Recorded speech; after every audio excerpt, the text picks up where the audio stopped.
मेरे विचार से एनडीए के सभी दलों में सामंजस्य है, सहयोग है और विकास को लेकर एकजुटता की भावना है।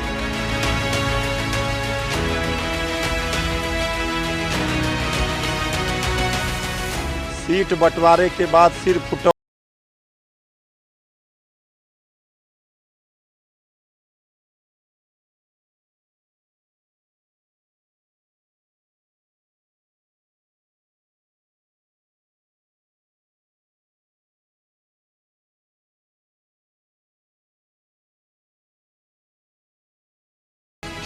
वहां पर सिर्फ सीट के अनाउंस करने तक ही झगड़ा नहीं रहता, उसके बाद भी रहता है।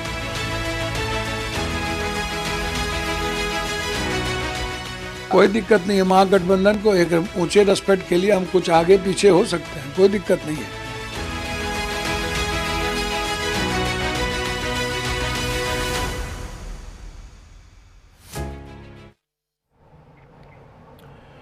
नमस्कार, न्यूज इंडिया में आपका स्वागत है। मैं हूं आपके साथ अतुल प्रताप सिंह। एनडीए में सीट बंटवारे के बाद बिहार विधानसभा चुनाव के लिए बीजेपी ने आज 71 उम्मीदवारों की अपनी पहली लिस्ट जारी भी कर दी है। लिस्ट में कई नाम ऐसे हैं जिनके बारे में पहले से चर्चा थी कि हां, इनको दोहराया जाएगा। इसमें दोनों डिप्टी सीएम यानी सम्राट चौधरी और विजय सिन्हा समेत बीजेपी के कई बड़े नेताओं के टिकट शामिल हैं। लेकिन बीजेपी की पहली लिस्ट की बड़ी बात क्या है? बड़ी बात यह रही कि विधानसभा अध्यक्ष नंदकिशोर यादव का टिकट आलाकमान ने काट दिया है और उसके बाद इसको लेकर खासी चर्चा है। हालांकि टिकट कटने के बावजूद नंदकिशोर यादव ने पार्टी के साथ खड़े रहने की बात कही है। इसके साथ ही बताया जा रहा है कि जल्द ही जो बचे हुए उम्मीदवार हैं उनकी लिस्ट भी बीजेपी जारी कर देगी। लेकिन जब बीजेपी अपने उम्मीदवारों को फाइनल कर चुकी है और तब महागठबंधन में सीट शेयरिंग का फॉर्मूला अब तक तय नहीं हो पाया है। अब यह फॉर्मूला क्या होगा, फॉर्मूला क्या अलग अलग बन रहा है, इसको लेकर भी खासी चर्चा है। क्योंकि लगातार न सिर्फ पटना में बल्कि पटना से लेकर दिल्ली तक और दिल्ली से लौटकर पटना में जो मीटिंगें हैं उनका दौर चल रहा, लेकिन सीट बंटवारे को लेकर अब तक कोई सहमति बन नहीं पाई है। दिलचस्प बात यह है कि लालू यादव देर रात सिंबल बांटना शुरू करते हैं और उसके बाद जाकर तेजस्वी वापस ले आते हैं, ऐसी भी चर्चा है। तेजस्वी यादव ने आरजेडी उम्मीदवारों से सिंबल वापस लिया तो उसके बाद कई तरह के सवाल उठे। अब यहां पर यह नहीं समझ में आ रहा कि वाकई इस महागठबंधन में क्या जो सबसे पहले चर्चा थी कि जो एज लेने का काम करेगी वो आरजेडी करेगी, वो आरजेडी अब अलग राह पर चल रही है, या कांग्रेस ने फैमिली की जो मजबूरी है उसको समझने के बाद अब इसका फायदा उठाना शुरू कर दिया है। ये तमाम तरह की चर्चाएं हैं। इस वक्त महागठबंधन में सबसे ज्यादा सीट शेयरिंग को लेकर खींचतान है। इस पर अब अच्छी खासी चर्चा आगे उन तमाम पहलुओं के साथ करेंगे, लेकिन उसके पहले एक रिपोर्ट आपको दिखाते हैं कि असल में खींचतान कहां पर है और कहां पर फॉर्मूला तय नहीं हो पा रहा।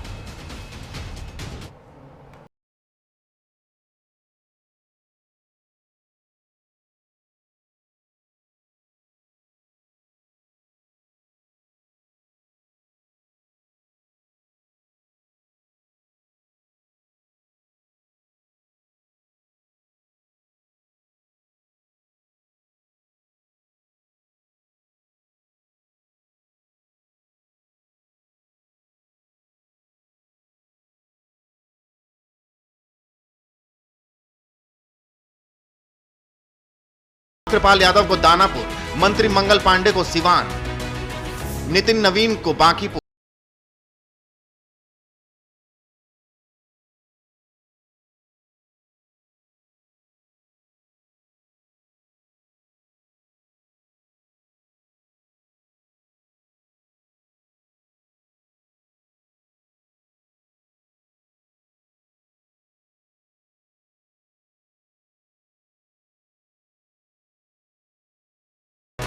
उनकी जगह रीगा से वैद्यनाथ प्रसाद को टिकट मिला है। औरई से राम सूरत राय का टिकट काटकर रमा निषाद को उम्मीदवार बनाया गया। पहली लिस्ट में 9 महिला उम्मीदवारों को बीजेपी ने टिकट दिया है। लेकिन बीजेपी के टिकट के ऐलान के बीच एनडीए में कुछ सीटों को लेकर अभी भी पेंच फंसने की खबर है। सूत्रों के हवाले से खबर है कि नीतीश कुमार जेडीयू कोटे की कुछ सीटों को चिराग पासवान को दिए जाने से नाराज हैं। इनमें राजगीर, सोनबरसा, मोरवा सीट है। ये सभी सीट जेडीयू के खाते में है और राजगीर, सोनबरसा में तो जेडीयू के सिटिंग विधायक हैं। राजगीर तो मुख्यमंत्री नीतीश कुमार के गृह जिले नालंदा में आता है और ये सीट लोजपा रामविलास के खाते में चला गया था। मुख्यमंत्री नीतीश कुमार अपने होम टाउन में चिराग पासवान की पार्टी की एंट्री के पक्ष में नहीं है और वे अड़ गए। दूसरी सीट सोनबरसा की है, जहां से मुख्यमंत्री नीतीश कुमार ने अपने विश्वास पात्र मंत्री रत्नेश सदा को सिंबल जारी कर दिया है और वे अब यूटर्न लेना नहीं चाहते। मोरवा सीट का भी कुछ ऐसा ही हाल है। ये भी जेडीयू के खाते की सीट है और इसे लोजपा रामविलास के खाते में डाल दिया गया है। बताया जा रहा है कि चिराग के खाते में इन सीटों के जाने से नीतीश कुमार नाराज हैं। लेकिन नीतीश की नाराजगी की खबरों के बीच एनडीए के सहयोगी जीतन राम मांझी का बयान आया, जिसमें एनडीए में मचे खींचतान को जग जाहिर कर दिया।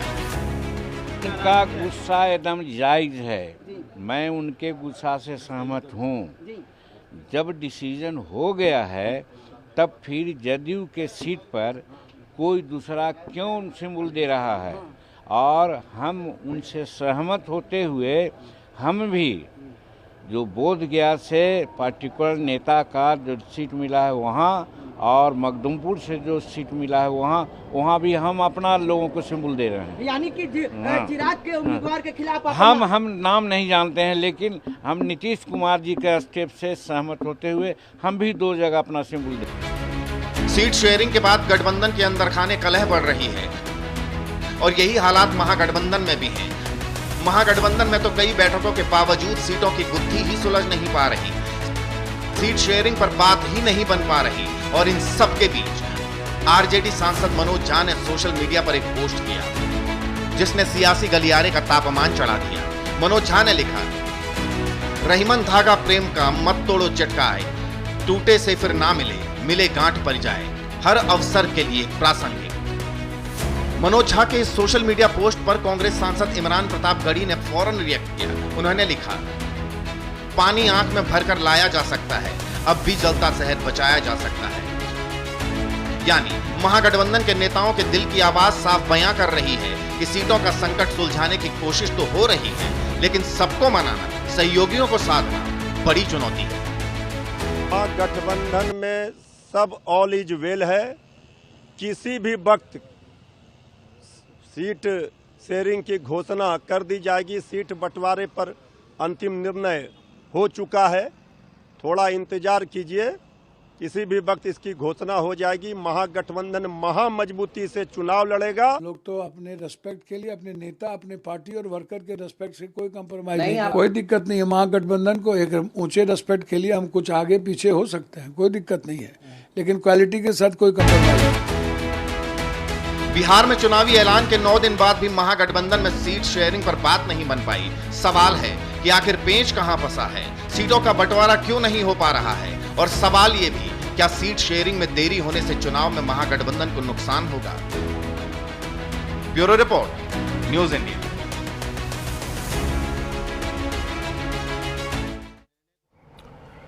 बहरहाल तो खींचतान हर जगह पर है, लेकिन सबसे बड़ी खींचतान कहां पर है, इसको लेकर चर्चा है या फिर आरोप प्रत्यारोप है। हमारे साथ कुछ खास मेहमान हैं, उनसे आपको तारुफ कराता हूं, चर्चा में आगे बढ़ेंगे। राहुल आनंद बीजेपी के प्रवक्ता हमारे साथ फिलहाल जुड़ चुके हैं, बहुत स्वागत है राहुल आपका। और प्रियदर्शी जी हमारे साथ वरिष्ठ पत्रकार हैं, बहुत स्वागत है प्रियदर्शन। पॉलिटिकल एनालिस्ट हमारे साथ हैं। सबसे पहले प्रियदर्शी मैं आपके पास ही आ रहा हूं, इस खींचतान को आप कैसे देखें, क्योंकि खास तौर पर चुनावी दौर में टिकट बंटवारे से पहले या टिकट मिल जाने के बाद आमतौर पर उत्तर प्रदेश और बिहार में, या कहें कि कमोबेश पूरे उत्तर बेल्ट में कुछ इस तरीके के आरोप प्रत्यारोप लगते हैं, जिसमें शेर व शायरी भी होती है, दर्द भी होता है, और वहां से कई संकेत निकलने शुरू हो जाते हैं। लेकिन बीजेपी की लिस्ट आ जाना, फॉर्मूला तय होने के बाद सीटों का बंटवारा कर देने के बाद नीतीश की नाराजगी, मांझी साहब का अपना दर्द, और फिर जो महागठबंधन का फॉर्मूला तय ही नहीं हो पा रहा, ये सब कुछ हो क्या रहा है? हो रहा है जो कुछ भी हो रहा है, ये दोनों गठबंधनों के भीतर, खास करके आपने अगर पहले ये एनडीए की चर्चा की है तो एनडीए की भी पहले बात कर ले, तो एनडीए के भीतर सब कुछ शुभ नहीं है। जिस तरीके से चीजें हो रही हैं, ये शुभ संकेत नहीं है एनडीए के भीतर। पहले जो चाणक्य बैठे थे टेबल पर ये तय करने के लिए कि किस पार्टी को कितनी सीटें दी जाएंगी, वो इस स्थिति में कैसे पहुंच गई। कोई भी पार्टी इस सीट बंटवारे से एनडीए के भीतर खुश नहीं है। भारतीय जनता पार्टी भी खुश नहीं है, जनता दल यूनाइटेड भी खुश नहीं है, जिसको 29 सीटें मिली है एलजेपीआर को, वो भी खुश नहीं। जीतन राम मांझी और उपेंद्र कुशवाहा के दर्द को पूछिए ही मत। वो तो ये कह रहे हैं कि बहुत मशहूर है तेरा मेरा याराना, मगर जख्म पर मरहम लगाना हम किसी को नहीं आता। ये किसके जख्म पर मरहम, कौन इस तरीके से चीजें हो रही हैं एनडीए के भीतर, किसी को कुछ समझ में नहीं आ रहा है। जीतन राम मांझी का आपने स्टेटमेंट चलाया कि हम 2 सीट पर लड़ने जा रहे हैं और जो हमें 6 सीटें मिली है उसके अलावा, और ये हुई ये बात भाई, किसी के गढ़ में किसी को आप कैसे उतार देंगे। मखदुमपुर जीतन राम मांझी की सीट, जीतन राम मांझी वहां से लड़ते रहे हैं चुनाव और कद्दावर नेता रहे हैं, तो उस सीट पर जब टेबल पर लोग बैठे थे तो रणनीतिकारों को यह सोचना चाहिए था कि ये स्थिति आएगी और इस स्थिति के लिए तैयार रहना चाहिए। एक एक सीट, गया की सीट, आज तो खैर वो बात बदल गई, लेकिन गया की सीट बताई जा रही थी कि चला जाएगा एलजेपी-आर के खाते में, नहीं गया, अच्छी बात है क्योंकि गया शहरी सीट है और वो रहना चाहिए था। कई राजगीर की सीट, अभी भी जो आप स्टैटिक्स चला रहे थे उसमें बता रहे थे कि राजगीर की जो सीट है वो एलजेपी-आर के खाते में जाता हुआ दिख रहा है। एलजेपी-आर को पता नहीं, एलजेपी-आर ने खुद तो ये सीट नहीं मांगी होगी, जिन लोगों ने दी है ये सीटें वे भी तो इस मामले में दोषी हैं।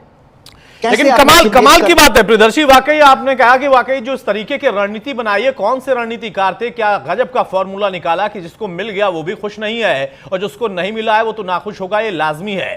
प्रियदर्शी हमारे साथ बने रहिए। संजय शर्मा भी हमारे साथ जुड़ गए हैं स्वराज पार्टी से, जनसुराज पार्टी से। बहुत स्वागत है संजय जी आपका, और साथ में बीजेपी के प्रवक्ता भी हमारे साथ पहले से मौजूद है राहुल आनंद। बहुत स्वागत है राहुल जी आपका एक बार फिर से। लेकिन नीलकमल मेरे सहयोगी मेरे साथ जुड़ चुके हैं। नीलकमल, मेरी आवाज अगर आप तक जा रही हो तो मेरा सीधा सवाल है कि हलचल बहुत तेज है क्योंकि वह आखिरी दौर है महागठबंधन से लेकर एनडीए के उसमें, और उसमें सबसे अहम बात यह है कि बाकी नाराज हो तो हो, कहीं नीतीश बाबू ज्यादा नाराज हो गए तो पलटने में देर नहीं लगती है। ये भी चर्चाएं इस वक्त बहुत तेज हैं, कुछ है क्या ऐसा? नहीं, बिल्कुल जो ऐसी बात नहीं है कि नीतीश कुमार अब इन वक्त पलट जाएंगे, क्योंकि उनको भी मालूम है कि इस बार पलटे तो क्या हश्र हो सकता है, क्योंकि जनता जो है उनके पलटने की वजह से ही 2020 में उन्हें 43 सीट्स पे ले आई थी। तो उसमें हालांकि चिराग पासवान एक बड़ी भूमिका निभाई थी, लेकिन जनता काफी नाखुश थी, क्योंकि जनता जो एनडीए का जो नेचुरल अलायंस है बीजेपी और जेडीयू को मानती है। ऐसे में जेडीयू को 2 बार जो पलटे हैं उससे जनता नाखुश थी, और आज जेडीयू की जो स्थिति हुई है वो उसी के कारण ही हुई है कमोबेश देखा जाए तो। ऐसे में कहीं से नीतीश कुमार के ऊपर कोई दाग नहीं है, कोई भ्रष्टाचार का आरोप नहीं है, सुशासन बाबू के नाम से जाने जाते हैं, तो जाहिर तौर पर बिहार में विकास का काम भी उन्होंने किया है। लेकिन जो पलटने की जो उनकी आदत थी ना, वही उनको उनके पार्टी को इस अंजाम तक पहुंचाया है। अब चूंकि बीजेपी के साथ है, इस बार पलटने की कोई गुंजाइश नहीं है। और अभी जो विश्लेषक थे, राजनीतिक विश्लेषक, उन्होंने कहा राजगीर वाला मामला फंसा हुआ। राजगीर में अभी एक हमारे पास जानकारी आई है, मैं बता देता हूँ, साझा करना चाहता हूँ अपने दर्शकों से, कि जेडीयू ने 4 जो है और उम्मीदवारों को वो टिकट फाइनल कर दिया है, जिसमें राजकुमार सिंह मटिहानी है, कौशल किशोर है जो राजगीर से जेडीयू की टिकट पर चुनाव लड़ेंगे जी, नचिकेता मंडल जो है वो जमालपुर से, और रामानंद मंडल सूर्यगढ़ से लड़ेंगे। तो जो कौशल किशोर है वो राजगीर सीट से जेडीयू के टिकट पर, जेडीयू के सिंबल पर चुनाव लड़ने जा रहे हैं। ऐसे में ये कि वो सीट दे दी गई है एलजेपी को। तो जो मैं बराबर बोल रहा था कि अभी कुछ सीटें ऐसी हैं जिसमें अदला बदली हो सकती है, तो ये अदला बदली की वजह से ये राजगीर सीट फिर से जेडीयू के पास ही गई है। माने ये कह सकते हैं नीलकमल की बैलेंस करने की कवायद चल रही है कि अगर कुछ नाराजगी बढ़ रही है, ज्यादा बढ़ रही है, तो उसको बैलेंस कर दिया जाए, कम से कम जो सीटें जिनका गढ़ है उनको बरकरार रखा जाए। बिल्कुल बिल्कुल, देखिए ये पूरा बैलेंस करके मतलब चलने की तैयारी है। और जो मतलब कि जहां पर कोई विवाद नहीं है उन सीटों पर लोग जो है वो अपने उम्मीदवार को सिंबल दे रहे हैं और उन्हें नामांकन पत्र भरने की अनुमति दे दिए हैं। और वो ठीक बात है, नीलकमल बने रहिए। राहुल आनंद जी, भाई सबसे पहले आप लोगों की लिस्ट जब आ रही है उस बीच में चर्चा यही हो रही है, आपके लिस्ट पर ज्यादा नहीं चर्चा है, उसमें चर्चा यह है कि नाराजगी आपने फॉर्मूला पता नहीं कैसा बनाया है कि ज्यादा बढ़ गई है, और इसकी वजह से बाकी जो गठबंधन वाले हैं जिनका फॉर्मूला तय भी नहीं है वो भी मजे ले रहे हैं।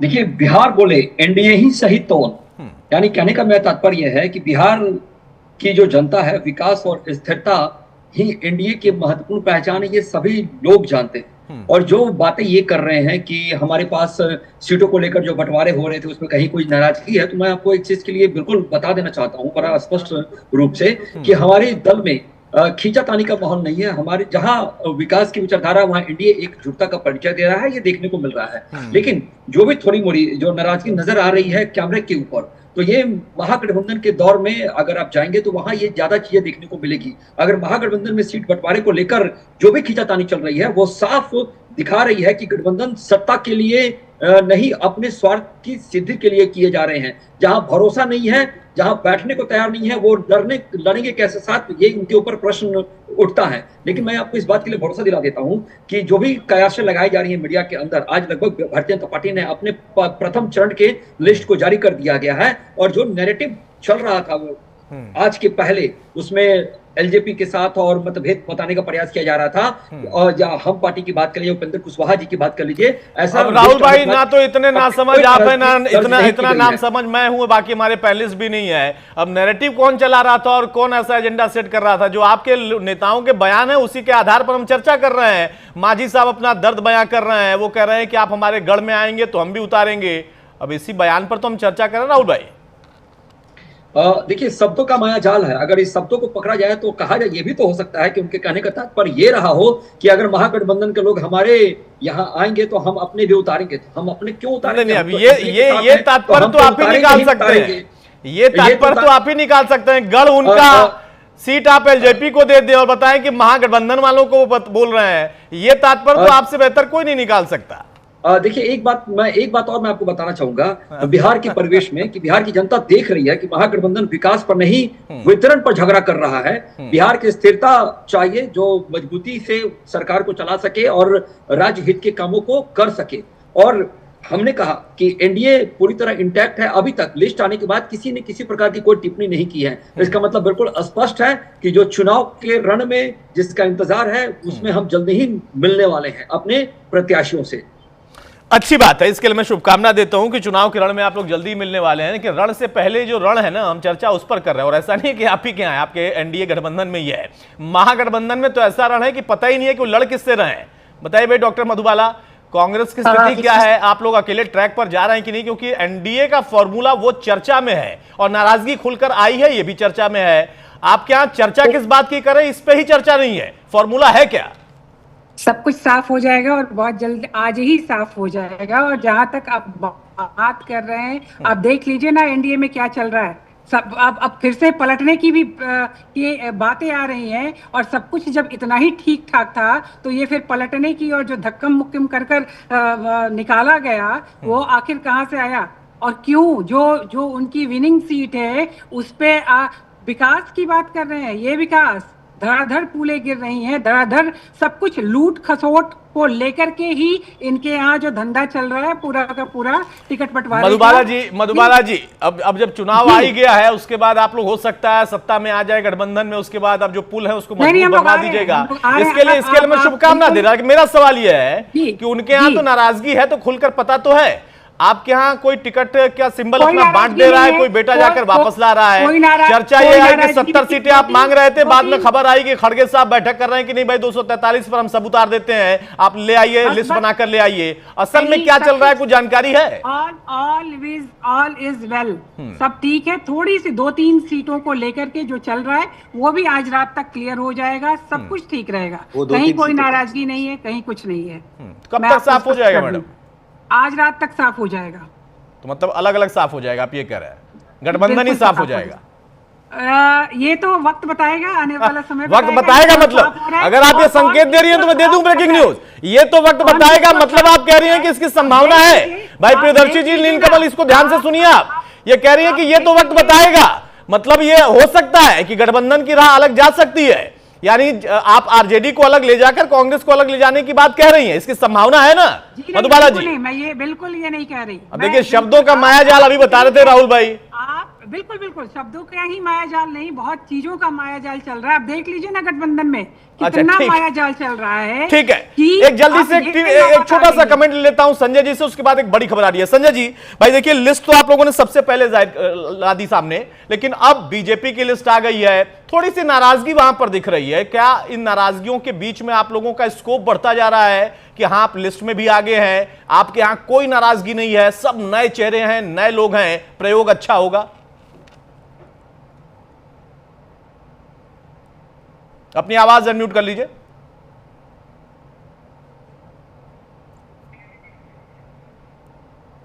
चलिए संजय भाई, आपकी आवाज नहीं आ पा रही है, मैं चाहूंगा कि एक बार फिर से आपको कनेक्ट किया जाए। इस बीच में बड़ी खबर अपने दर्शकों को बता देते हैं, बीजेपी में शामिल हुई है मैथिली ठाकुर। उनके शामिल होने की चर्चा आ रही थी और इसी बीच में यह बड़ी खबर आई है, बीजेपी में शामिल हो गई हैं मैथिली ठाकुर। अलीनगर सीट से चुनाव लड़ सकती हैं मैथिली, उनको मैदान में उतारेगी बीजेपी। अब वो बीजेपी नेत्री बन चुकी हैं। पटना में मैथिली ने बाकायदा बीजेपी की सदस्यता ली है। बीजेपी का कुनबा बढ़ता हुआ एक बड़ा चेहरा है, ना सिर्फ बिहार के लिए बल्कि उसके साथ साथ पूरे देश के लिए एक लोक गायिका के तौर पर। और मैथिली ना सिर्फ युवा हैं बल्कि प्रधानमंत्री से पिछले दिनों में जब उनकी मुलाकात होती है या फिर उनसे सवाल होता है तो भूरी भूरी वो प्रशंसा भी करती हैं और फिलहाल बीजेपी की सदस्य वो बन चुकी हैं।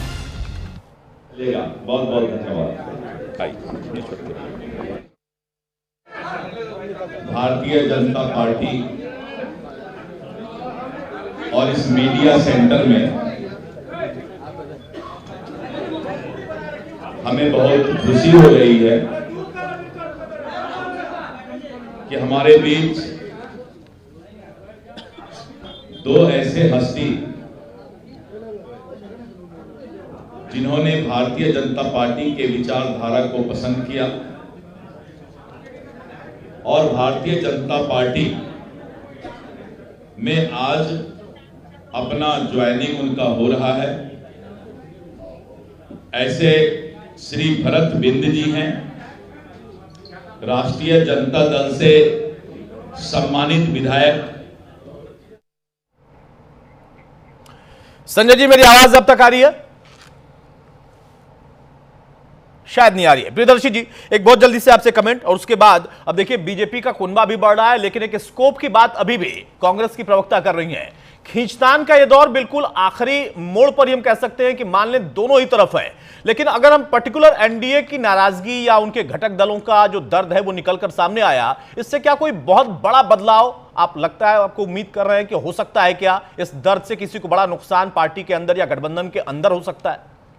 महागठबंधन के भीतर, महागठबंधन के भीतर जो दर्द है ना, नासूर बनता जा रहा है। नासूर मैं इसलिए कह रहा हूं कि आग लगी हुई है और लोग अभी तक कुआं खोदने की बात कर रहे हैं। जैसा कि मधुबाला जी ने कहा कि अभी 2-3 सीटों पर पेच फंसा ही हुआ है, ये मेरे शब्द नहीं है, ये मधुबाला जी ने अभी अभी कहा है। तो आप कब तय करेंगे किसी भी गठबंधन के लिए? एनडीए पर भी ये लागू होता है, लेकिन महागठबंधन की बात है और महागठबंधन में ज्यादा विकराल रूप में ये बीमारी जो है कि किस तरीके से चीजें वहां स्टेबल की जाए, हो नहीं रहा है। 3 सीटें आज आप तय कर रहे हैं, नॉमिनेशन की तारीख अनाउंस है, दिन निकलता जा रहा है, इसका मतलब आपके यहाँ सब कुछ ठीक ठाक नहीं है। माले वालों ने तो 3-4 सीटों पर टिकट किट बांट दिया जी। जिन सीटों पर दावा कर रहे थे आरजेडी वाले, कांग्रेस वाले, उन सीटों पर धाए माले ने टिकट बांट दिया। बांट रहे हैं, आरजेडी के भी लोग टिकट बांट रहे हैं। तो महागठबंधन के भीतर सब कुछ ठीक ठाक हो जाएगा, ये तो उम्मीद कर रहे हैं, लेकिन साथ में यह भी उम्मीद की जा रही है, जो महागठबंधन के समर्थक है वो लोग उम्मीद कर रहे होंगे समय पर हो, लेकिन समय पर नहीं हो रहा है। महागठबंधन को इसका नुकसान हो सकता है चुनाव में। आपके पास तैयारियों का मौका नहीं मिलेगा। और कांग्रेस के लिए बिहार की राजनीति में कुछ खोने के लिए नहीं है। आरजेडी की नासमझ की समझ से परे है, वे बड़े भाई की भूमिका में है, ताजपोशी होना तेजस्वी को है, कांग्रेस को तो होना नहीं है। क्या है, 2 सीटें ज्यादा मिलेंगी या 2 सीटें कम मिलेंगी, यही होगा। 2 सीट ज्यादा चुनाव में जीत जाएंगे या 2 सीट कम जीत जाएंगे, 4 सीट कम जीत जाएंगे, उनका मुख्यमंत्री तो बनना नहीं है। राहुल गांधी को तो बिहार में आकर के मुख्यमंत्री बनना नहीं है, प्रियंका गांधी को मुख्यमंत्री मंत्री तो बनना नहीं है। जो कुछ होना है वो तेजस्वी को होना है, लालू परिवार को होना है। होना और खोना दोनों है। तो अभी तो खोते हुए ये लोग दिख रहे हैं। महागठबंधन में कांग्रेस ने जो जाल बिछाया उसमें घिरते हुए दिख रहे हैं आरजेडी वाले, ट्रैप्ड हो गए हैं। राहुल गांधी ने जिस तरीके से इनको दिल्ली बुलाया, दिल्ली बुला करके जो चीजें करने की कोशिश हुई कि दिल्ली में फैसला होगा, नहीं हुआ। महागठबंधन के एक बड़े नेता मुकेश सहनी, कद्दावर नेता, ने कहा कि महागठबंधन बीमार हो गया है, उसको इलाज की जरूरत है, थोड़ा अस्वस्थ हो गया है, इलाज की जरूरत है। और सारे डॉक्टर नहीं, तो अब ये इलाज हो पाया है कि अभी इलाज के लिए और इंतजार करना पड़ेगा? और इलाज कई बार देखिए डॉक्टर के पास पहुंचने से होता है, कई बार जो है मामला आईसीयू तक पहुंच जाता है। यहाँ पर किस कैटेगरी में है अभी? आ रहा हूं संजय जी, आ रहा हूं। आईसीयू में मामला है, आईसीयू में मधुबाला जी बता रहे थे, होती तो शायद और स्पष्ट कर पाती कि वो तीन सीटें कौन सी है। मैं पूछना भी चाह रहा था कि उनसे कि वो 3 सीटें कौन सी हैं जिस पर पेच फंसा हुआ है।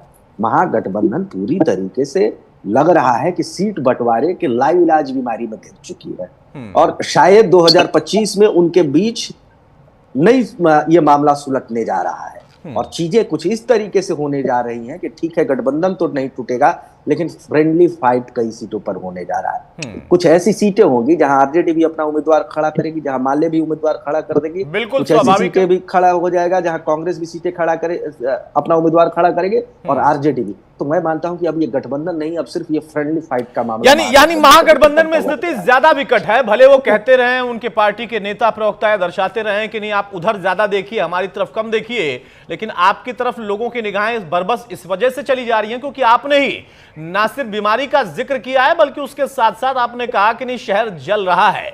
अब इस बीच में किसका शहर जल रहा, कौन बचा पाएगा, ये बड़ी बात होगी। संजय जी, मैं आपके पास आऊं उसके पहले एक बड़ी खबर आ रही है, एक बार फिर से अपने दर्शकों को बताता हूं। सीपीआई एमएल ने अपने उम्मीदवारों की पहली लिस्ट जारी कर दी है। सीपीआई एमएल की पहली लिस्ट में 18 कैंडिडेट मैदान में हैं। तरारी से मदन सिंह चंद्रवंशी को मैदान में उतारा गया है। महागठबंधन में सीट शेयरिंग के ऐलान से पहले ही यह जारी हो गई है लिस्ट। यानी जिस बात का प्रियदर्शी जी आप जिक्र कर रहे थे कि मामला आईसीयू तक पहुंच चुका है कम से कम गठबंधन को लेकर, तो वहां से अब उसके नतीजे भी आने शुरू हो गए। अब यहां पर देखिए पहली लिस्ट आ गई, वहां फॉर्मूला सेट हो रहा है पटना से लेकर दिल्ली तक और दिल्ली से वापस लौटकर पटना तक, लेकिन उस बीच में एक घटक दल अपनी लिस्ट भी जारी कर देता है बहुत जल्दी से।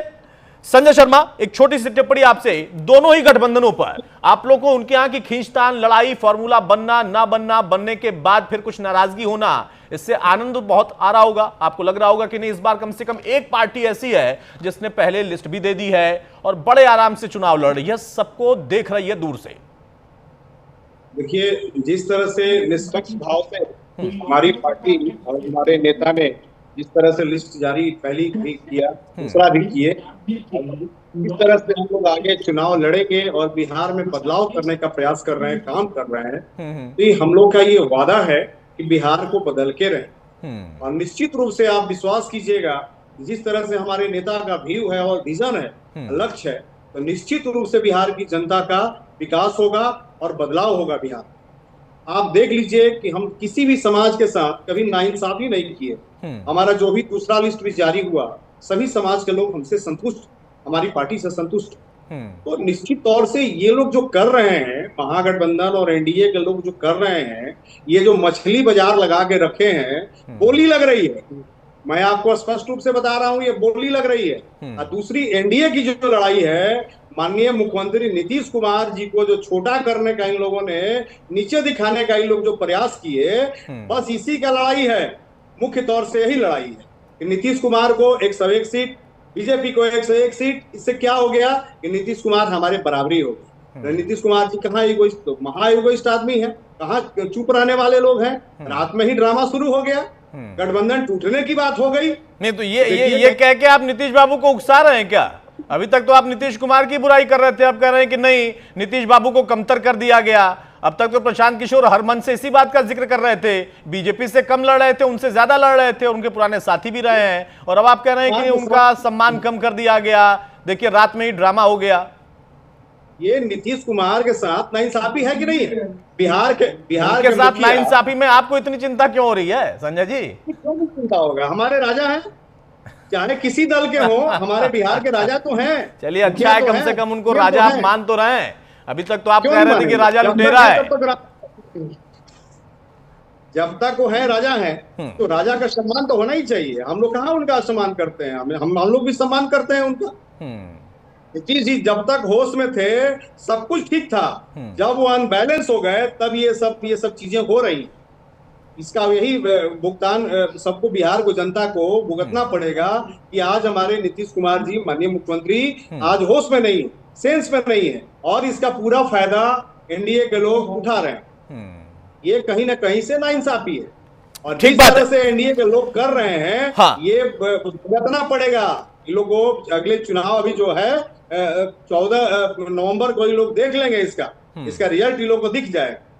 ठीक है मधुबाला जी जल्दी से कमेंट आपसे, उसके बाद राहुल आनंद मैं आपके पास आ रहा हूं, नीलकमल आपके पास भी आऊंगा। मधुबाला जी अब यहां पर देखिए महागठबंधन में सब कुछ सही आप कह रहे हैं कि आज का उद्देश्य सब साफ हो जाएगा। एक चीज तो अभी साफ हो गई, आपके एक साथी ने लिस्ट जारी कर दी है, आप फॉर्मूला बना रहे हैं। मेरा सवाल बड़ा स्पेसिफिक है, प्रियदर्शी जी भी आपसे सवाल लेना चाह रहे थे कि बढ़िया ट्रैप में आपने फंसाया है तेजस्वी को, लालू जी को। कांग्रेस ने एक ऐसा जाल बिछाया कि वहां पर यात्रा भी निकाल ली और फिर अपने गए थे यात्रा करने के लिए बिहार, उनको यात्रा कराने के लिए दिल्ली बुला लिया।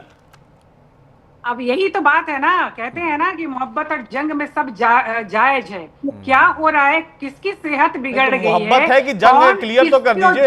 वहां जान अटकी हुई, आप मोहब्बत और जंग का फॉर्मूला बता रही हैं। रात से बिहार के पूरे सत्ता में जो ड्रामा चल रहा है वो सबको दिख रहा है, कौन किसके जाल में फंस गया है। 101 जो बराबरी का खेल खेला जा रहा था और उनके अपने विनिंग सीट और खास करके जिसकी हिमायती रही है वो पार्टी, उसको दरकिनार करते हुए, धत्ता बतलाते हुए आपने जो किया है बीजेपी ने, तो वो तमाशा तो दिख रहा है। और वो कह रहे हैं बीमार आईसीयू की बात कर रहे हैं, देख लेना कौन किसकी सेहत बिगाड़ रहा है। यहाँ तो गठबंधन, यहाँ तो एनडीए में टूट की नौबत आ गई और हो सकता है रात तक कुछ हो जाए। तो ये कहने की बात सिर्फ ये और बहुत अच्छा हमारे मित्र ने कहा, हमारे आदरणीय कहा कि नीतीश कुमार जी को क्यों नहीं मुख्यमंत्री का चेहरा घोषित कर रहा है एनडीए। आज तक मुख्यमंत्री कर दिया है भाई, अब कितना करेंगे? किसने नहीं कहा? प्रधानमंत्री से लेकर अमित शाह से लेकर सबने तो कह दिया, अब कितनी बार कहेंगे? आपके यहाँ चेहरा कौन था, सवाल ये था, तो आपने बड़ा दिलचस्प सवाल निकाला। सवाल तो है और एक तरफ आगे भी कर रहे हैं, क्योंकि ये सबको पता है कि उनके बगैर एनडीए में कुछ नहीं होना। और ये किस विकास और किस बीमारी और किस सेहत और किस आईसीयू और किस जाल की बात कर रहे हैं, ये मुझे बता दे, मेरा ये प्रश्न है।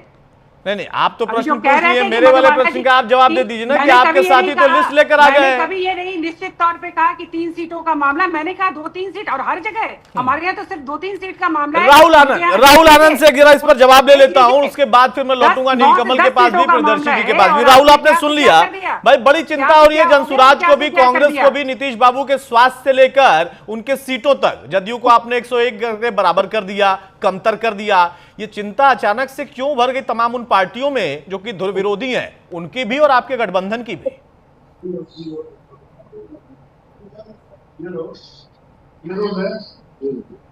राहुल अपनी आवाज अनम्यूट कर लीजिए। जी, आपके प्रश्न का उत्तर देने से पहले महागठबंधन के विषय में एक बात कहना चाहूंगा कि महागठबंधन की बैठकें मनमुटाव सुलझाने की बैठकें बन गई है। जो साथ बैठ नहीं पा रहे हैं, क्या वो साथ लड़ पाएंगे? पहला प्रश्न। दूसरी बात ये कि जिस तरह से वो एनडीए के ऊपर जो कटाक्ष कर रहे हैं माननीय मुख्यमंत्री जी को लेकर, तो मैं आपको बता देना चाहूंगा, याद दिला देना चाहूंगा अपने साथी पैनलिस्ट को कि 2020 में जब नीतीश जी को 43 सीटें मिली थी, तभी हमने समानता का परिचय दिया था और उन्हीं को मुख्यमंत्री बनाया था। जब नीतीश जी ने इस बात को खुले मंच से कहा था कि आप अपने मुख्यमंत्री को बनाइए, हम आपको समर्थन देंगे, लेकिन फिर भी हमने गठबंधन धर्म का ही साथ निभाया था। यहाँ कोई बड़ा कोई छोटा नहीं है। जो अक्सर जाति की राजनीति किया करते हैं यानी कि महागठबंधन के लोग, और अक्सर हम पे एक प्रश्न पूछते हैं कि कितने पिछड़ों, कितने अति पिछड़ों, कितने वंचितों को आपने टिकट दिए हैं। आज आपको मैं ये भी बता देता हूं कि भारतीय जनता पार्टी की जो पहला लिस्ट आया है उसमें सभी समाज का प्रतिनिधित्व मिला है। दलित, पिछड़ा, अति पिछड़ा, महिला, सबकी भागीदारी लिस्ट में है। 20 ओबीसी, 11 अति पिछड़ा, 8 महिलाओं को टिकट मिला है। SC ST समाज के 6 उम्मीदवार भाजपा ने अपनी पहली लिस्ट में उनको उतारा है। 50% से ज्यादा टिकट दलित, वंचित, पिछड़ा, अति पिछड़ा एवं महिला समाज को गया है। ये हमारी सबसे बड़ी उपलब्धि है। और मैं आपको एक बात बता दूं कि जो लोग आज महागठबंधन को लेकर जो बीमार बनने का प्रयास कर रहे हो, इलाज कराने के दिल्ली में तलब हुए हैं, उन जो आरजेडी बड़ी पार्टी हुआ करती थी, बड़ी पार्टी की भूमिका में रहती थी, आज कांग्रेस की पिछलगू बन गई है। और वोट अधिकार यात्रा के दरमियान जो लालू परिवार की एक बहुत बड़ी पॉलिटिकल लेगेसी थी, उसको तेजस्वी यादव जी ने समाप्त कर दिया गया। और एक मूवी आई थी, उसमें एक व्यंग कसा जाता था कि तुमसे ना हो पाएगा। और सच में ये बाप जो अपने बेटे से पूछने की स्थिति में आ गया है कि क्या तुमसे हो पाएगा, और इसकी परिचय कुछ देर बाद आपको मिल जाएगा। और कैसे करके महागठबंधन के लोग एक एक करके टूटेंगे और ये सावन के मेढक की तरह है, एक तराजू पे कभी नहीं तौले जाएंगे। इनका कुनवा जितना बड़ा हो रहा है उतना इनमें झगड़ा पड़ रहा है।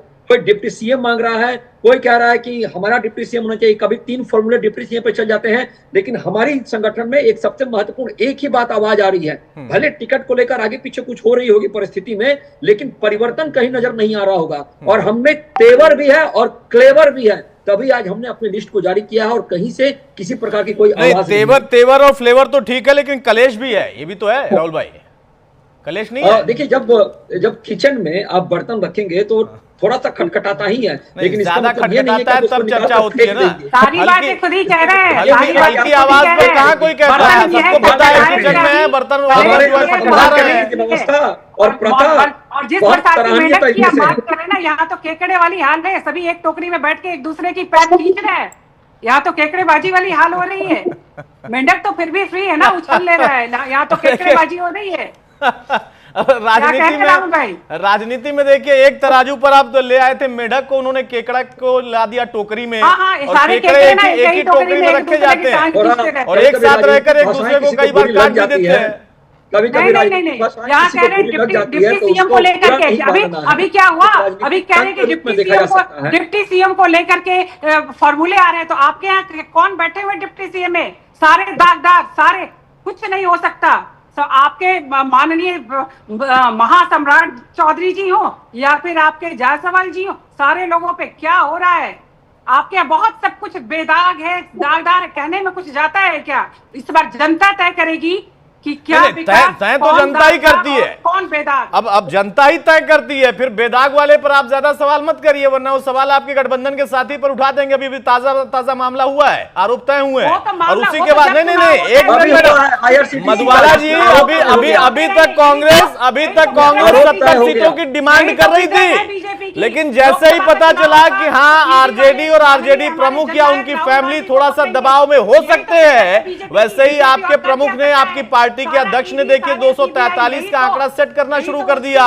तो ये तो दाग और बेदाग की राजनीति अलग है। राहुल कुछ कह रहे हैं आप? राहुल, लोकसभा का चुनाव होगा, मैं इनके प्रश्न का उत्तर देना चाहूंगा और कुछ नहीं निकलने वाला है। प्रश्न का उत्तर देना चाहूंगा। बोलिए राहुल भाई, जल्दी से शार्प। जी, देखिए क्या है कि महागठबंधन की जो एक सबसे बड़ी जो उनकी यूएसपी है वो है शोर मचाने का, और जो चोर होता है वो बहुत शोर मचाता है, वो आपके प्लेटफॉर्म पर देखने को मिल रहा है। लेकिन मैं आपको बता दूं कि ये चोरों का सरदार जो दिल्ली में बैठा है उसको कोर्ट ने आरोपित बना दिया है और उसके ऊपर केस चलने वाला है। कांग्रेस के मुखिया, कांग्रेस की राज्य माता सोनिया गांधी जी, सब लोग बेल के बाहर हैं, कांग्रेस के दामाद जी भी बेल के बाहर हैं। अब ये कहना मुश्किल है कि कौन कहा है बीजेपी का सेवन जनता के हित के लिए होना चाहिए, और एनडीए इसके लिए परिसंकल्पित है। नहीं, बिल्कुल सही बात है। जनता की सेवा करने के लिए तो नेता लोग नेतागिरी करने आते हैं, और जनता की सेवा करना भी चाहिए आप लोग को, आप लोग का धर्म भी है, कर्म भी है। चलिए, इस बीच में एक बड़ी खबर आ रही है, उसका मैं रुख करूं, उसके बाद नीलकमल मैं आपके पास आ रहा हूं। जदयू उम्मीदवार अनंत सिंह ने मोकामा से नामांकन कर दिया है। नामांकन के बाद अनंत सिंह ने एक बड़ा दावा किया है, हम 1 लाख के अंतर से जीतेंगे, ये उन्होंने अभी से घोषणा भी कर दी है। अनंत सिंह विरोधियों की जमानत जब्त हो जाएगी, इस बात का जिक्र भी कर रहे हैं। हम शुरू से ही नीतीश कुमार के साथ हैं, ये बात उन्होंने कही है। छोटे सरकार के तौर पर बड़ी पहचान है अनंत सिंह की, बाहुबली समझ लीजिए, एक स्प्लिट पर्सनालिटी समझ लीजिए, लेकिन जब से राजनीति में वो आए हैं, और राजनीति में रहते रहते जेल का सफर जब उन्होंने किया था, उस बीच में उन्होंने नीतीश के लिए क्या कुछ कहा था, लेकिन अब वो ये दावा कर रहे हैं कि जीत 1 लाख के मार्जिन से होगी, और शुरू से ही हम नीतीश कुमार के साथ हैं। 1 लाख तो बोल रहे हैं, 1 लाख मार्जिन देंगे, 1 लाख मार्जिन रहेगा। हाँ, जमानत जब्त हो जाएगा विरोधी के। सूरज भान और उनके परिवार का भी चर्चा है कि हाँ, तो चर्चा को पहले लड़े हैं, आज चर्चा नहीं है, लड़ते लड़ते दम फूलल है। बाहर में आप लोग जानते हो कि भान अभी लड़ रहे हैं, तलवार सब दिने लड़े हैं। नीतीश कुमार का भरोसा सबसे पहले सिंबल आपको मिला, सबसे पहले नॉमिनेशन भी आपने ही भर दिया। नीतीश कुमार तो उनका रमिया हम शुरू से हैं, 5 झोंक जीते हैं तभी साथ थे, 4 झोंक जीते हैं तो उनके पार्टी जीते हैं। शानी की शिकायत सबसे पहले हम तौले हैं, हम शुरू से उनके साथ हैं। सरकार नीतीश जी के बनेगा, भाजपा का बनेगा, गठबंधन का। बड़ा दिलचस्प है, अनंत सिंह को सुनना भी दिलचस्प होता है, कब क्या बोल देंगे और किस अंदाज में बोलेंगे, वो शायद पत्रकार जो वहां पर खड़ा है पूछने वाला सवाल, उसको भी नहीं समझ में आता। नीलकमल, समझ में आया, ये बड़ा दावा कर दिया अनंत सिंह ने, वो कह रहे हैं दम फूल जाता है विरोधियों का और फूल जाएगा दम, लेकिन महागठबंधन का जो दम फूला है, एक लिस्ट आ गई है उनके घटक दलों की, इन दोनों ही सवालों का आप जवाब दीजिए। बिल्कुल, देखिए सबसे पहले अनंत सिंह की बात करें तो अनंत सिंह एक ऐसे शख्स है जिनकी उस क्षेत्र में पकड़ बहुत बेहद ज्यादा है। वो कहीं भी रहे, जेल में से भी चुनाव जीत चुके हैं, निर्दलीय भी चुनाव जीत चुके हैं और पार्टी के सिंबल पर भी चुनाव जीत चुके हैं। क्योंकि इनमें एक खासियत है, भले ही उनको लोग छोटे सरकार और कुछ बाहुबली के नाम से जानते हो, लेकिन क्षेत्र की जनता के लिए कोई भी उनके क्षेत्र का जनता उनके पास पहुंचता है तो उसकी मदद वो जरूर करते हैं। चाहे किसी भी तरह की मदद हो, आर्थिक मदद हो या कोई अगर परेशानी में है, अगर पुलिस वाला कोई तंग कर रहा है तो तुरंत वो फोन मिला करके उस पुलिस वाले को भी हड़काते हैं कि इस तरह की ये हमारे क्षेत्र की जनता अगर वो गलत है तब उनके ऊपर कार्रवाई कीजिए, अदरवाइज उसको कोई प्रताड़ना मत कीजिए, प्रताड़ित मत कीजिए। तो ये उनका जो अपना रुतबा है और उनका जो अपना स्टाइल है उसी हिसाब से वो चलते हैं और हर तरह की मदद जनता से करते हैं। तो जनता भी उनके साथ है, तो लिहाजा वो लगातार जो है वो चुनाव वहां जीतते रहते हैं। दूसरी तरफ अगर आपने पूछा कि महागठबंधन का क्या स्थिति है, तो महागठबंधन में अभी भी स्थिति जो है उहापोह की बनी हुई है। कांग्रेस जो है वो 60 से अधिक सीट के ऊपर अभी भी जो है वो अड़ी हुई है, लेकिन तेजस्वी यादव उन्हें 52 से 55 सीट से ज्यादा देना नहीं चाहते। उधर वीआईपी के जो चीफ हैं मुकेश सहनी, वो 15 से 20 सीट मांग रहे हैं, तो बोले कि ठीक है हम 18 सीट दे देंगे, 10 हमारे उम्मीदवार खड़ा करो, यानी 10 कैंडिडेट जो हैं वो आरजेडी के होंगे, बाकी 8 आपके होंगे। तो इस तरह की अभी जो है क्रियाकलाप जो है महागठबंधन के अंदर चल रही है। सीटों पे लेकर के अभी तालमेल नहीं हुआ, हालांकि दावा किया जा रहा है कि ये आज रात तक ये मामला सुलझा लिया जाएगा, लेकिन संभवतः कल तक जो है वो मामला सुलझ भी जाए, क्योंकि 17 तारीख को पहले फेज के चुनाव के लिए वो नामांकन जो है, नामांकन प्रक्रिया खत्म हो जाएगी। तो यानी 15-16 तक इनको मामला निपटाना पड़ेगा। हालांकि ऐसे भी कई जानकारी मिली है कि जिनके टिकट पक्के हो गए, कुछ सीटों पर ही उन लोग का भी मामला फंसा हुआ है। आरजेडी के अंदर जिनके टिकट पक्के हो चुके हैं कि ये क्षेत्र में लड़ेंगे ही उसी क्षेत्र से, उनको फोन भी गया है, उनको पार्टी का सिंबल भी दे दिया गया है अंदर से, और उनको पूरी तरह से नामांकन पत्र भरने के लिए तैयार रहने के लिए सारे कागजात जुटाने के लिए भी कहे गए। एक जानकारी और निकल के आई थी कि जब तेजस्वी यादव कल शाम लौटे थे पटना, उसके पहले लालू प्रसाद यादव ने कुछ सिंबल जो है वो बांट दिए थे उम्मीदवारों को।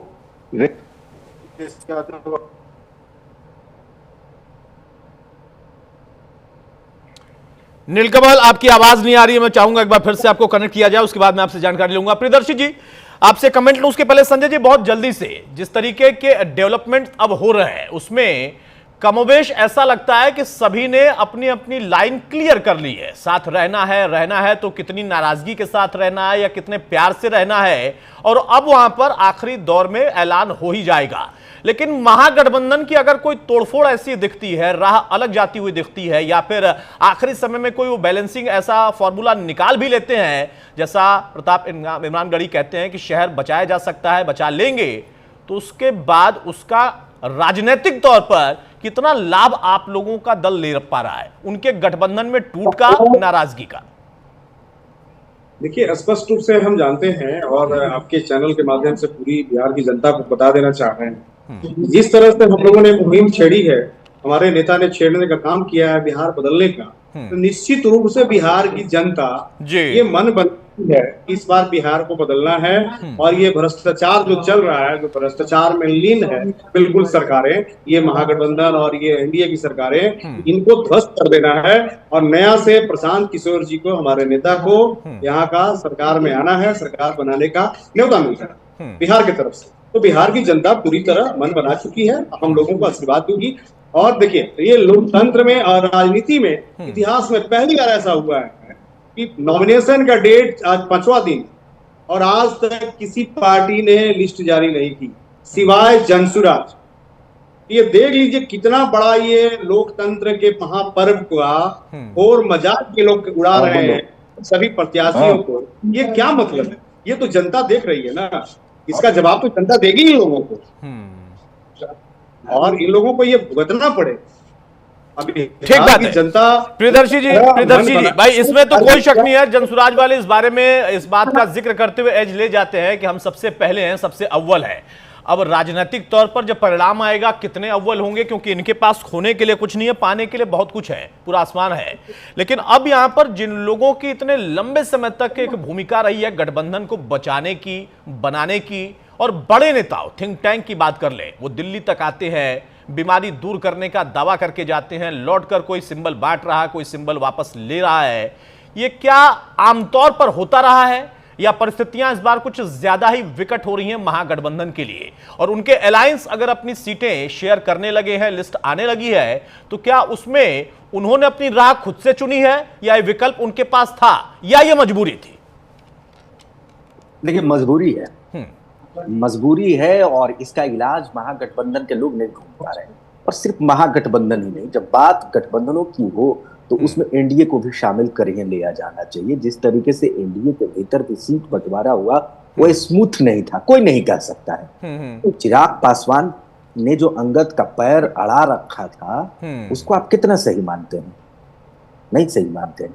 आज जो तेवर हैं जनता दल यूनाइटेड के कुछ नेताओं के, जीतन राम मांझी के दबे सहबे शब्दों में ही अपनी बात जो रख रहे हैं, जो पीड़ा बयां कर रहे हैं उपेंद्र कुशवाहा, उनसे आप उसको किस तरीके से आप देखते हैं?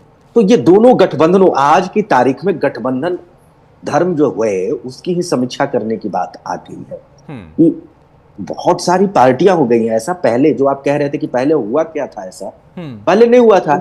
इतनी बड़ी पार्टियों को लेकर के कोई गठबंधन चलता भी नहीं था पहले। बहुत ज्यादा पार्टियां दोनों गठबंधनों में जुट गए हैं। हमारे यहाँ बिहार में एक कहावत है, ज्यादा जोगी मठ उजाड़। दोनों पार्टियों में इतने जोगी हो गए हैं कि लग ही नहीं रहा है कि अब ये मठ रहेगा, ना एनडीए का मठ रहेगा, ना महागठबंधन का मठ रहेगा, सब उजाड़ देंगे लोग। तो ये स्थिति बन गई है और पता नहीं किस तरीके से लोग इंटरटेन कर रहे हैं चीजों को, समझ से परे है। कांग्रेस क्या चाह रही है? जब आप महागठबंधन पर जिक्र करते हैं, मधुबाला जी बोल रही थी, थोड़ी तल्ख हो रही थी, लेकिन उन्होंने ही कहा था कि कुछ सीटों पर पेच फंसा हुआ है। मैंने तो उन्हीं के शब्दों में पूछ लिया था कि कितने शब्दों पर, कितने सीटों पर आपका पेच फंसा हुआ है। इन्हीं के गठबंधन के नेता, कद्दावर नेता कहे जाने वाले मुकेश सहनी ने कह दिया था कि महागठबंधन थोड़ा अस्वस्थ हो चुका है, उसका इलाज दिल्ली में होगा, सारे डॉक्टर दिल्ली में रहते हैं। मैंने अपने शब्द अपने तरीके से तो कुछ नहीं कहा, अपने शब्द तो नहीं डाले, मैंने कोट किया इन लोगों को जिनको लेकर के मधुबाला जी रिएक्ट कर गए। हाँ, मैंने इतना जरूर कहा था कि कांग्रेस ने जो जाल बिछाया उस जाल में तेजस्वी यादव घिरते हुए नजर आ रहे हैं। आरजेडी जो लालू युग से तेजस्वी युग में प्रवेश कर चुका है, शायद तेजस्वी उतने मेच्योर नहीं है कि कांग्रेस जैसी पार्टी को डील कर ले जाए, कांग्रेस जैसी मेच्योर पार्टी के साथ सीट बंटवारे को टेकल कर ले जाए। आप देखिए कि किस तरीके से राहुल गांधी ने मनवा लिया तेजस्वी यादव से कि कहिए कि हम भावी मुख्यमंत्री हैं, ये भावी प्रधानमंत्री है, माफ करिएगा, भावी प्रधानमंत्री है। राहुल गांधी ने माना, ये तेजस्वी यादव ने माना, और ये वही तेजस्वी यादव हैं जो दिल्ली विधानसभा चुनाव के दौरान राहुल गांधी को नेता नहीं मान रहे थे, अखिलेश यादव नहीं मान रहे थे, तमाम लोग नहीं मान रहे थे। राहुल गांधी ने अपनी सारी शर्तें बिहार में मनवा ली तेजस्वी यादव से, लेकिन तेजस्वी के किसी एक शर्त पर अभी तक खुल करके बड़ी बात है। देखिए, अनुभव ये होता है, और वो भी लालू जी का जो अनुभव है अपने आप में बड़ा दिलचस्प है, इसको आप खारिज नहीं कर सकते हैं। वहां पर कोई ना कोई एक डेंट तो पहुंच सकता था और इसको भांप गए थे लालू। इसी वजह से शायद एक बार फिर से वो, चाहे सिंबल बांटने की बात हो या फिर ये तय किया गया कि आखिरी फैसला लालू ही करेंगे, ये भरपाई करने की आखिरी दौर में कोशिश की गई है, क्योंकि उनको पता था कि उनके सुपुत्र का जो युग है उस युग को तो शुरुआत आपने कर दी, लेकिन अनुभव की वहां पर कमी है, क्योंकि वहां दूसरी पार्टी जो है वो सबसे अनुभवी पूरे देश की पार्टी है। एक बड़ी खबर आ रही है, इस वक्त बिहार बीजेपी प्रभारी धर्मेंद्र प्रधान का बड़ा बयान आया। उनका कहना है कि हमने 99% उम्मीदवार फाइनल कर लिए हैं, कौन कहां से लड़ेगा यह सब कुछ फाइनल हो चुका है। धर्मेंद्र प्रधान ये कहते हुए, विपक्ष हमारी स्पष्टता से डरता है, डर की वजह से इस तरीके के बयान देता है, लेकिन हमारे यहां सब कुछ तय हो चुका है और लगभग 99% सीटों पर हमने अपना मंथन करके जो फैसला लेना था वो फैसला ले लिया है, यानी 1% सिर्फ बाकी है। प्रधानमंत्री श्री नरेंद्र मोदी जी के नेतृत्व में, बिहार के मुख्यमंत्री श्री नीतीश कुमार जी के नेतृत्व में, हमारे एनडीए के नेता आदरणीय चिराग पासवान जी, आदरणीय जीतन राम मांझी जी, आदरणीय उपेंद्र कुशवाहा जी, इन सभी के नेतृत्व में जब एनडीए एक एक कदम स्पष्टता के साथ 3 दिन से हमारी सीट शेयरिंग फॉर्मूला फाइनल, हमारी सीटों की बंटवारा लगभग तय, मैं जिम्मेवारी के साथ कह सकता हूं 99% कौन कहां से लड़ेगा, यह सीट भी तय। तब जो लोग उस सुनामी को देख पा रहे हैं, थोड़ा बहुत तो उनको तो राजनीतिक सूझबूझ तो है ही। प्रधानमंत्री श्री नरेंद्र। चलिए, हमारे साथ तमाम मेहमान बने हुए। राहुल आनंद, बहुत जल्दी से शार्प कमेंट, फाइनल कमेंट आपका चाहूंगा। भाई 99% सब कुछ तय हो गया है, धर्मेंद्र जी कह रहे हैं, आप भी बड़े दावे कर रहे थे, लेकिन उसमें 1% का जो कलेश रह गया है, यानी आपके जो चिराग हैं कुनबे में कलेश कर गए। आप कुनबा बढ़ा तो रहे, मैथिली आ गई, लेकिन कलेश चल रहा है।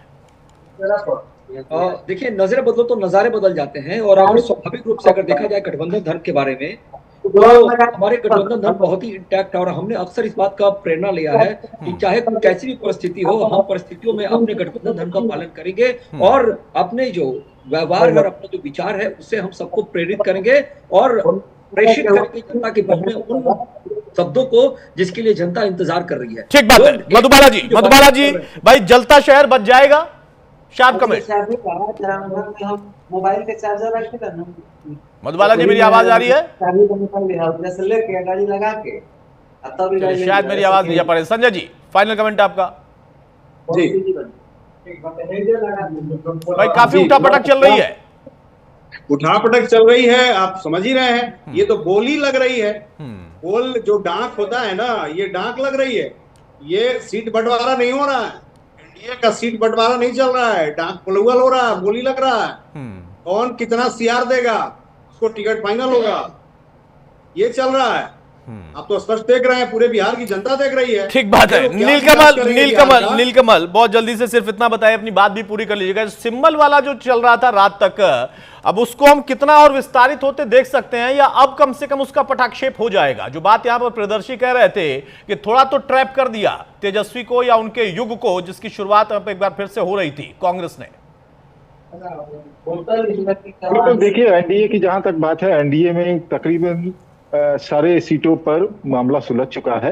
एक आध दो सीटें जो हैं वो अब सुलझेगा, और जो आज जो भरत बिंद और मैथिली ठाकुर जो ज्वाइन की है बीजेपी, उनको भी टिकट दिया जाना है। क्योंकि भरत बिंद आरजेडी से विधायक थे, भभुआ से, उन्होंने इस्तीफा दे करके बीजेपी ज्वाइन किया है, तो लिहाजा भभुआ से वो कैंडिडेट हो सकते हैं। और मैथिली ठाकुर जो अलीपुर से जो विधायक रहे थे, मिश्री लाल यादव, उन्होंने भी बीजेपी छोड़ दिया था, तो उन्हें अलीनगर से चुनाव लड़ाया जा सकता है मैथिली ठाकुर को। तो लिहाजा इन तरह की जो सीटें थी, जो नए लोग शामिल हुए हैं, जो आरजेडी से या कांग्रेस से जो आए हैं, सिद्धार्थ सौरभ जो आए थे कांग्रेस से निकल करके, उन्हें विक्रम से टिकट दे दिया गया है। तो ये लोग जो आ रहे हैं, उनके टिकट अब जो है उनके क्षेत्र से दिया जाएगा। इसीलिए बाकी जो 30 सीटें हैं बीजेपी के, वो अब फाइनल हो जाएंगे। ठीक बात है। कमोबेश सारी चीजें क्लियर हो गई हैं। धर्मेंद्र प्रधान का हमने सुना भी दिया कि 99% मामला सेट है। बहुत जल्दी से डॉक्टर मधुबाला, फाइनल कमेंट बहुत शार्प। आपके यहाँ शहर बचाने वाले शेर व शायरी कर रहे हैं, शहर बच रहा है? बिल्कुल शहर भी बच रहा है और हमारी सरकार भी बन रही है। चलिए, अच्छी बात है। सरकार बनने की बात तो थोड़ी सी दूर है, लेकिन पहले शहर तो बचाइए, फिर सरकार में आइए। बहुत शुक्रिया नीलकमल आपका भी, प्रियदर्शी जी आपका भी, और राहुल आनंद आपका, संजय जी आपका, और डॉक्टर मधुबाला आपका भी। तो मौजूदा दौर में एक बार फिर से बिहार की राजनीति में दिलचस्प नजारे हैं। कुनबा भी बढ़ रहा, कुनबा टूट भी रहा है, कलेश भी है, महागठबंधन के अंदर बहुत सारी खींचतान भी है, लेकिन आखिरी में आके आते सब कुछ सेटल हो जाता है। इसी को राजनीति कहते हैं, सीट शेयरिंग कहते हैं। इधर सपा नेता आजम खान ने सुरक्षा लेने से इनकार कर दिया। आजम खान जो कि जेल से बाहर आने के बाद से लगातार सुर्खियों में है, वाई श्रेणी की सुरक्षा उनको दे दी गई थी, लेकिन अब उनका कहना है कि मुझे सुरक्षा नहीं चाहिए। सुरक्षा मिली है तो मुझे लिखकर बताएं, तो मेरे पास उनको खिलाने के लिए, लाने ले जाने के लिए तेल पानी की व्यवस्था तक नहीं है। उनको सुरक्षा वाई श्रेणी की दी गई थी, लेकिन अब उन्होंने वापसी करते हुए उस पर अपनी बात रखी है। हमसे बातचीत के दौरान उन्होंने कहा कि 23 महीने के बाद जब मेरी रिहाई हुई तो मुझे जान का खतरा तो महसूस था, लेकिन जो सुरक्षा मुझे दे दी गई है, उस सुरक्षा को बिना बताए मुझे दिया गया है।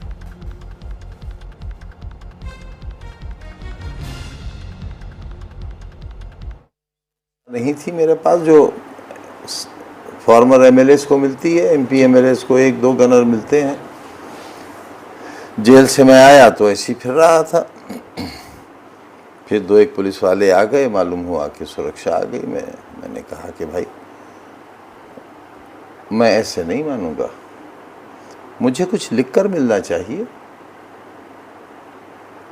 कि मुझे सुरक्षा दी गई है। आज अखबार में पढ़ा, एक बड़ा हिंदी का अखबार है, उसने लिखा है कि सरकार में विचार हो रहा है कि जो गलती से सुरक्षा दे दी गई है इसलिए कि उस वक्त उनका अपराध साबित नहीं था। अब तो उन्हें चोरी में सज़ा हो चुकी है, मुर्गी चोरी कराने में, तो सज़ा याफ्ता को नहीं दी जा सकती सुरक्षा और 1-2 दिन में सुरक्षा वापस हो जाएगी। तो मैंने अभी कहा उन लोगों से कि भाई एक तो मुझे लिख कर दे दो और ख़बर यह है कि वापस हो जाएगी, तो मैं 1-2 दिन के लिए क्यों अपने आप को ख़तरे में डालूं। आज आप चलो मेरे साथ। तो मैंने अल्हम्दुलिल्लाह अभी तक मैं अकेला था, मैं अकेला हूँ। चलिए फिलहाल इस बुलेटिन बस इतना ही।